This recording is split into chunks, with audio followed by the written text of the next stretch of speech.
The history of the non-Christian philosophers up until the 18th century went like this. Here is a circle which stands for what the unified and true knowledge of the universe is. Then the next man would say no and cross out the circle. But he then would say, here is the circle. And the next man would say no and cross out that circle. Then he would make his circle. And the next man would cross it out and make his circle. This continued through the centuries. They never found the circle, but they optimistically believed someone would, beginning only from man himself and on the basis of man's reasoning alone.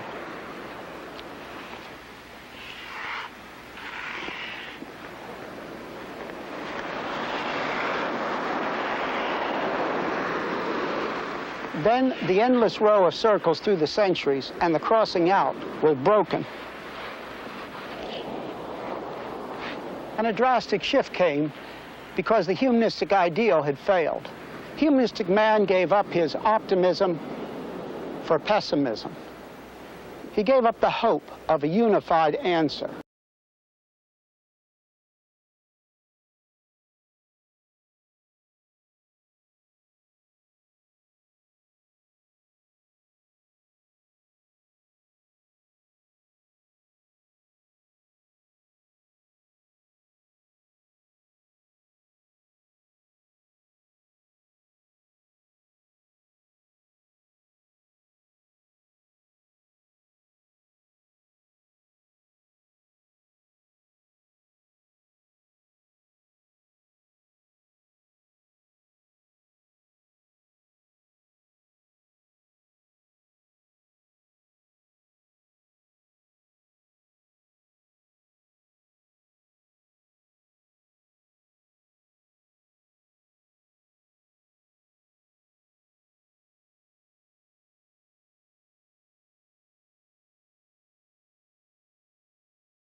But freedom from any kind of restraint. Freedom from culture, freedom from authority, absolute freedom for the individual, with the individual at the center of the universe. When applied to the individual, his concept led to the bohemian ideal, where the hero was the man who fought all standards and all values and all restraints of society. When Rousseau applied his concept of autonomous freedom to society, his concept would not function. Whosoever refuses to obey the general will shall be compelled to do so by the whole body. Rousseau wrote this in 1762. This means nothing less than that he will be forced to be free. In other words, tyranny, a tyranny that carried its position to its logical conclusion in the reign of terror of the French Revolution. Robespierre, the king of the terror, genuinely saw himself putting Rousseau's ideas into practice.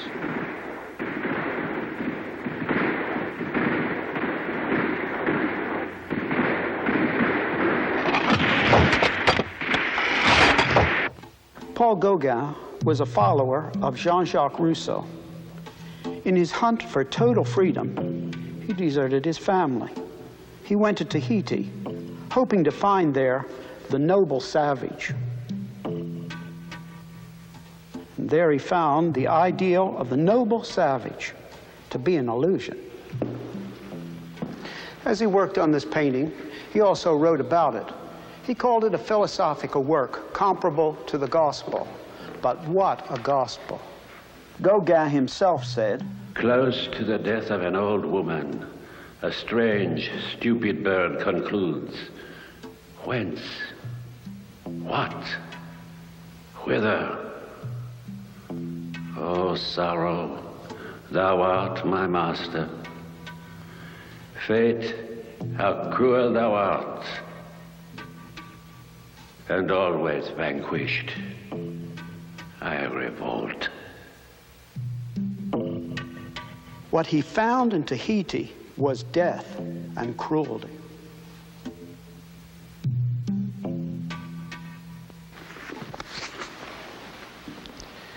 The man is good by nature, as Rousseau claimed, is no more true a primitive man than a civilized man. When Gauguin finished this painting, he tried to commit suicide, but he did not succeed. There was one man who well understood the logical conclusion of the deification of nature, the Marquis de Sade. If nature is all, then what is right, and nothing more can be said. As nature has made us, the men, the strongest we can do with her, the woman, whatever we please. The inevitable result was his cruelty to women. Thus, there was no basis for either morals or law. Let me dwell for a moment on the Dutch Reformation painters who so rejoicingly painted the simple things of life. They knew that nature was created by a personal and a good God. But they also knew, because of the fall, man's revolt against God, that nature as it is now is abnormal. That is a very different thing than taking nature as it is now and making it the measure of goodness. Because when this is done, there is no difference between cruelty and non-cruelty. Even at the time of Rousseau and his followers, the two concepts of total freedom and of everything, including man, being part of one big machine, could no longer be kept together. Rousseau's position of man's total freedom collides with the position that on the basis of man's reason alone, everything, including man, is part of one big machine. The two positions just couldn't be kept united. Later, the German philosophers, Immanuel Kant and George Wilhelm Hegel, and the Danish Søren Kierkegaard, wrestled with the problem of a unity of reason on one hand, and on the other hand, meaning and values. But they did not solve the problem. Humanistic man, beginning only from himself, has concluded that he is only a machine.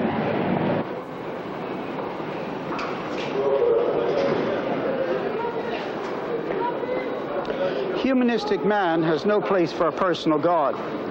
But there is also no place for man's significance as man, no place for love, no place for freedom.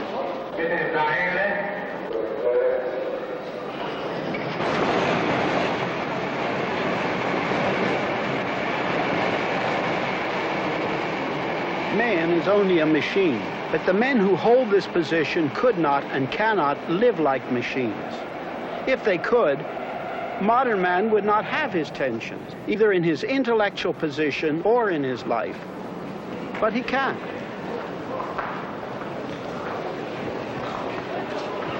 And so they must leap away from reason to try to find something which gives meaning to their lives, to life itself, even though to do so, they deny their reason.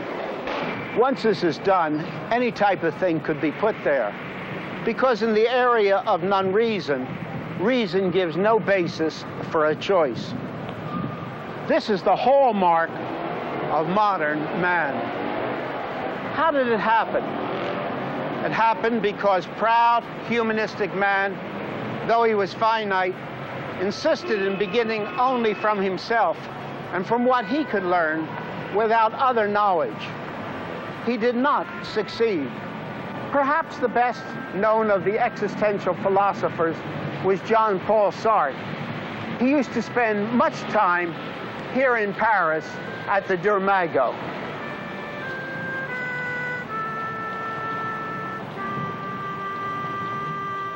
His position is that in the area of reason, everything is absurd, but that one can authenticate himself, that is, give validity to his existence by an act of the will.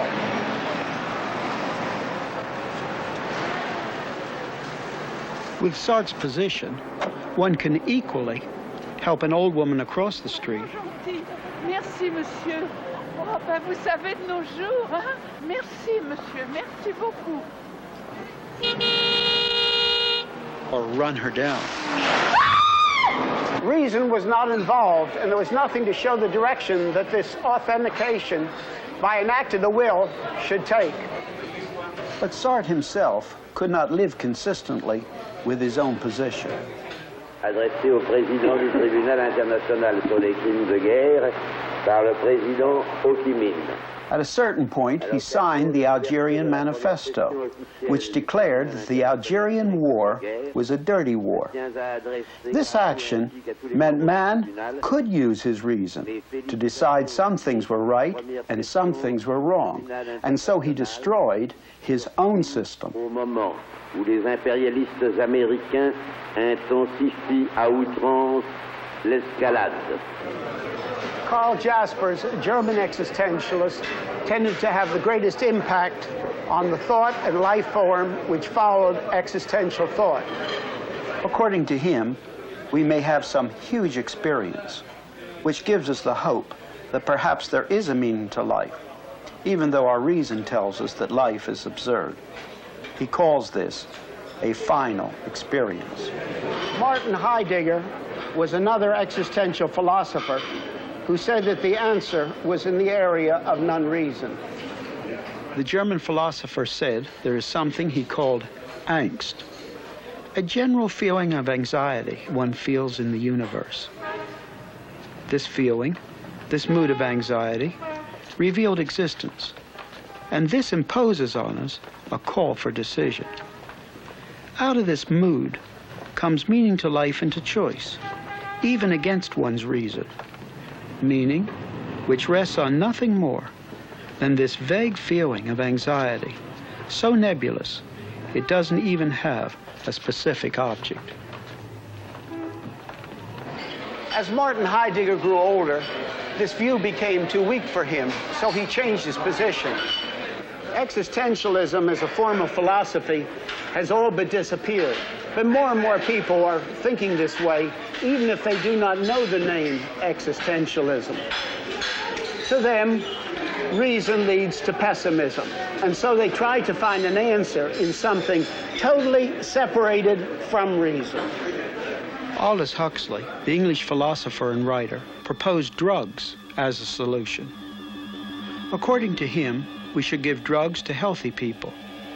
By means of the drug experience, they could then find truth inside their own heads anytime they wished.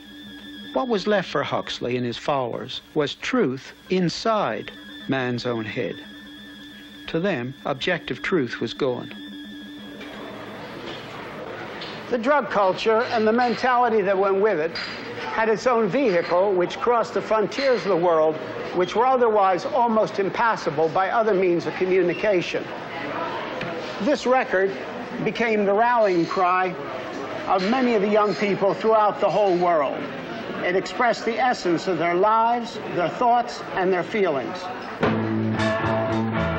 Later came psychedelic rock, an attempt to find this experience without drugs.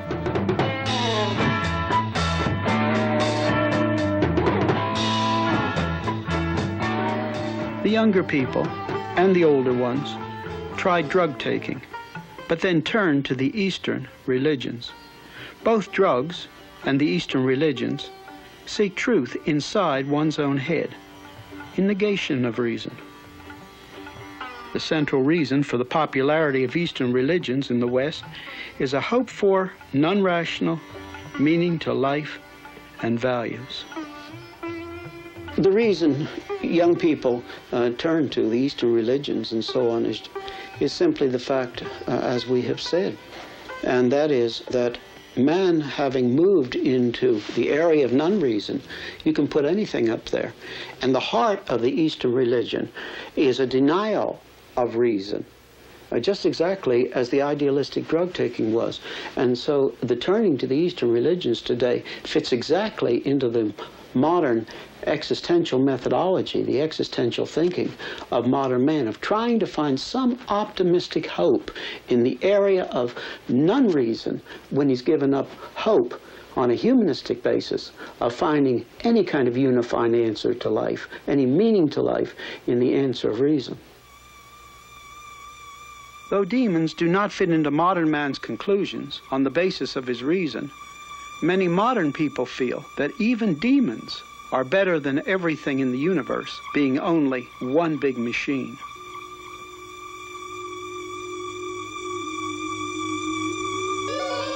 People put the occult in the area of non-reason, in the hope of some kind of meaning, even if it is a horrendous kind of meaning.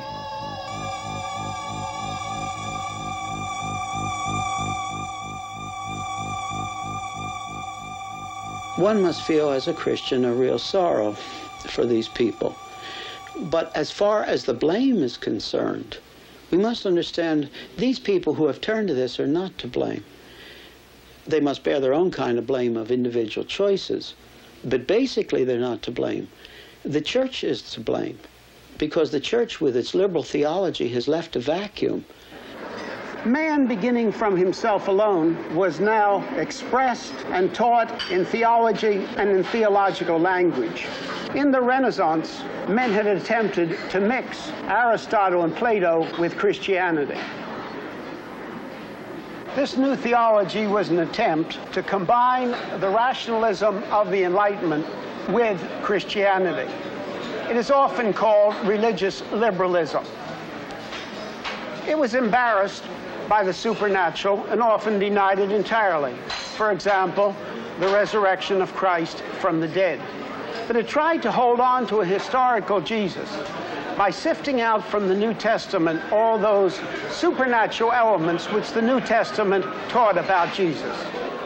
This attempt came to a climax with Albert Schweitzer's famous book, Quest of the Historical Jesus. It failed. It failed to rid the New Testament account of the supernatural and still keep an historic Christ. The historic Jesus could not be separated from the supernatural events connected with him in the New Testament. History and the supernatural are too interwoven in the New Testament. If one kept any of the historical Jesus, one had to keep some of the supernatural. If one got rid of all the supernatural, one had no historical Jesus.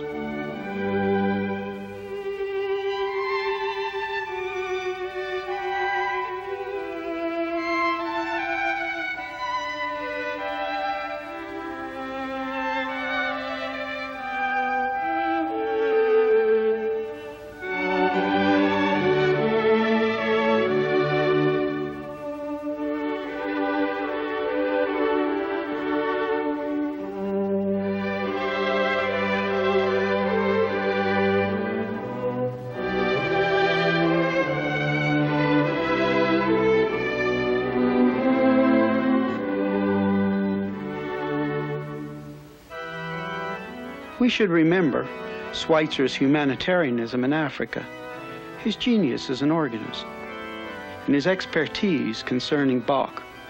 But unhappily, we must remember his place in the theological stream as well. After the failure of the older theological liberalism, Karl Barth stepped into the vacuum. He held the higher critical views concerning the Bible. That is, that the Bible has many mistakes. But he taught that a religious word could break through from it. This was the theological form of existentialism after existentialism had been accepted in its secular form. Thus, one more thing was added to the area of non-reason, along with all the other things that had been put there. In another way, we must have admiration for the Swiss Karl Barth, because while he was teaching in Germany, he spoke out clearly against Nazism in his Barmen Declaration of 1934. The teaching of Barth led to those theologians who said that the Bible isn't true in the areas of science and history. But they nevertheless looked for a religious experience from it. And for many adherents of this theology, the Bible does not give absolutes in regard to what is right or wrong either. Before you even come to the Bible and begin to read it, one must realize there are two ways to read the Bible. One is just one more religious thing among thousands of other religious things, which really are nothing more than another form of trip, not very, very different, actually, from a drug trip. The other way is to understand that the Bible is truth. And as such, what we're listening to is something that is completely contrary to what we hear about us on every side, namely merely statistical averages, relativistic things. Now, having said this, then I'd have to guard myself for the simple reason that it doesn't mean a person has to believe all this before he can begin to read the Bible and find truth in the Bible. I would just say in passing, I was not raised in a Christian family, and I was reading much philosophy when I was a young man, and I didn't read the Bible because I believed it was true. I read it just simply out of an intellectual honesty. But I did do one thing. I read it exactly the way it was written. Beginning with Genesis 1:1 and going right on, I read it the same way I would read another book, expecting that what was being given was a straightforward statement of what was meant, and that it wasn't to be read in a different level than I would read in the area of another kind of book. And as I read it, it answered the questions which already by that time I realized that humanistic philosophy couldn't answer. And over a 6-month period, I came to conclude that it was truth. But nevertheless, we must keep in the back of our mind, how are we reading the Bible? Just as another religious trip? Or am I really wrestling with the question of what it's given in all the areas of which it speaks? Is this truth and compared to merely relativism? The new liberal theologian has no answer for the existence of evil, and thus they're left with the same problem as the Hindu philosophers. Everything that is a part of God. This is Kali, the Eastern Hindu feminine representation of God. Why the fangs and the skulls? In Eastern religious thought, cruelty is ultimately the same as non-cruelty, because everything that now is part of that which has always been, a part of what they call God. Modern humanistic man has come to the same awful place, a place in which it is not possible to know what is right and what is wrong, nor why we should choose non-cruelty rather than cruelty. Professor Paul Tillich of Harvard was one of the outstanding neo-Orthodox liberal theologians. A student who was present told me that when Professor Tillich was lecturing in Santa Barbara just before his death, someone said to him, "Sir, do you pray?" And he said, "No, but I meditate." He was left only with the word God, with no certainty that there was anything more than just a word. The God is dead theologians, which followed Tillich, concluded logically that if they are only left with the word God, they might as well cross out the word. But for these theologians, even if they do not say God is dead, for them certain things are dead. All content about God is dead, and all assurance of knowledge about a personal God is dead. Because for them, God has not given to people truth about himself in the Bible and in the revelation in Christ. That is, truth about himself which may be expressed in propositions in normal language. All they're left with is religious words without content, but with that emotion that certain religious words still brings with them, and that is all. And here is what comes next. These highly motivational religious words out of our religious past, but separated from the content which the Bible originally gave them, are now used for manipulation. Manipulation in such areas as a changing sexual ethic, but also legal and political manipulation. if God is dead, if content about God is dead, if the knowledge of a personal God who has not been silent but has given us truth is dead, then everything for which God gives an answer and meaning is dead as well. And yet, people, no matter who they say they are, cry out for meaning and values. And this place of tension is where modern man has come upon his humanist base. And this is where he is. When we think of Christ, of course we think of his substitutionary death upon the cross. When he who claimed to be God died in a substitutionary way. And as such, his death had infinite value. And as we accept that gift, raising the empty hands of faith and accepting it with no humanistic elements, we have that which is real life, and that is in being in relationship to the infinite personal God who is there, and in being in a personal relationship to him. But Christ brings life in another way that often is not as clearly thought about, perhaps, and that is that he connects himself with what the Bible teaches in his teaching. And as such, he is a prophet as well as a savior. And it's upon the basis of what he taught and the Bible teaches, because he himself wraps these together, that we have life instead of death, in the sense of having some knowledge that is more than man can have from himself, beginning from himself alone. Both of these elements are the